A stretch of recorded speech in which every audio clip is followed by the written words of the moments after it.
Hi, Paulo here from Analytics.com, and we are here for another Best Foot Forward video review. Another shoe from Fila. Ito nga sabi ko sa past video, dalawang shoe yung kinuha ko dahil during that time, nakasale sa Fila, SM North EDSA. So, ito siya. Ito yung second pair na binili ko. This one's for my father naman. So, para kahit pa paano, meron silang matchy shoe na Fila. Although magkaibang model, but still, kumaga parang matchy-matchy sila ng mother ko na Fila shoe. So, ito siya. Tawag dito ay Fila Heritage Beefy. Yan. So, let's open it. Yan. So, quick unboxing lang to. Without further ado, let's go ahead and check out the shoe. So, ito yung Fila Beefy. Kita nyo naman, ito naman, this time medyo bulky naman yung shoe niya. At the same time, hindi naman masyadong busy yung color, but still, nag-stand out pa rin. Mayroon siyang accents na magpa-pop. So, let's check ha. So, for material build-up, gawa siya sa leather. So, synthetic leather siya.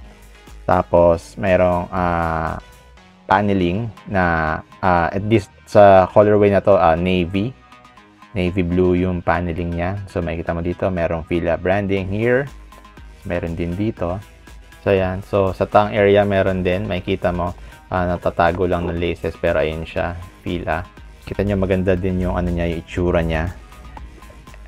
For price, ang presyo nito ay nasa 2,999.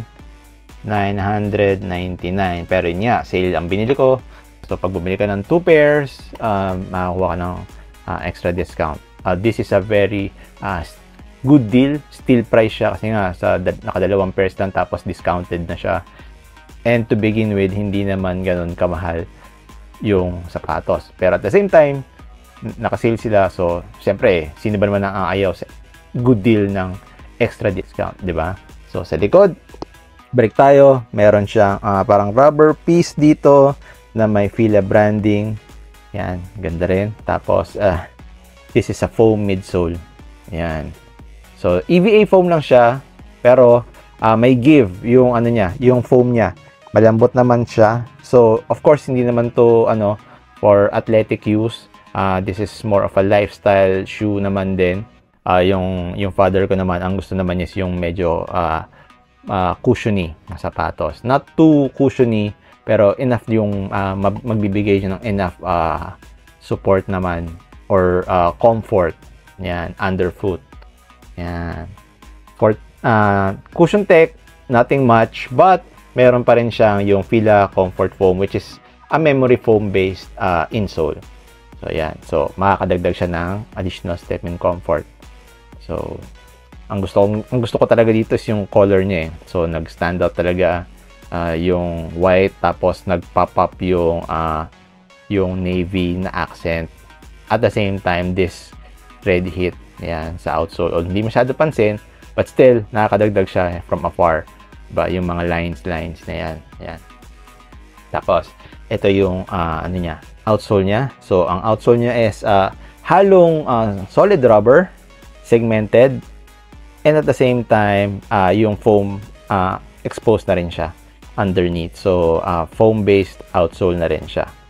So, ang maganda dito is, hindi siya madulas dahil sa solid rubber, pero magaan siya since hindi solid rubber all throughout the outsole yung ginamit.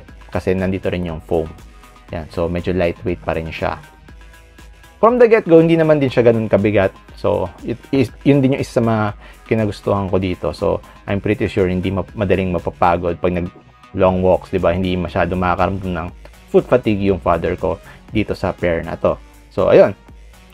Fila Heritage Beefy. Yan. So, I suggest you check them out sa Fila stores. Yun nga, ito nakuha ko sa Fila store sa SM North EDSA. So, shout out sa staff. So, thank you sa pag-asikaso sa akin. So, I suggest you check them out. Okay yung staff din doon. And that's it. Thank you for watching this video. Give it a thumbs up, share nyo, like nyo. Follow Fila din para sa kanilang mga products. Lately, na-realize ko, doon sila nag-excel yung mga lifestyle sneakers nila, mga classic looking silhouettes. So, check nyo yun. Tapos, yeah, that's it. Thank you for watching this video. And be sure to check out analytics.com for more sneaker news, features and reviews. I'll see you in my next video.